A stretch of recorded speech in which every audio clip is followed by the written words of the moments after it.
Intelligent drag and drop can be a huge time saver for any engineer because all the editors in the TI portal work together and do things in the background so you don't have to. Let me show you an example of that. As you can see here in my current project, I do have an HMI and I do have a controller, however they're not networked together. In fact, go give focus to the HMI, right click and go to Properties. You see the subnet for the IP address from the HMI is different than the controller once I click on him. Well, the first step in this example will be go to the actual HMI screen control on this panel, give focus to the LED I have here, right click and go to Properties.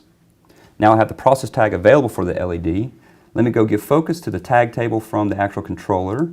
There's motor 1 tag. Let me drag and drop it to the process value of the LED. Now it's populated the tag.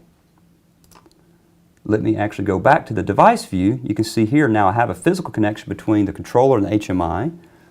Let me go click on the button Show Address Labels. It's even got the same subnet address now as the master. And in fact, even the logical connection was created in the background as well. Now that's engineering efficiency.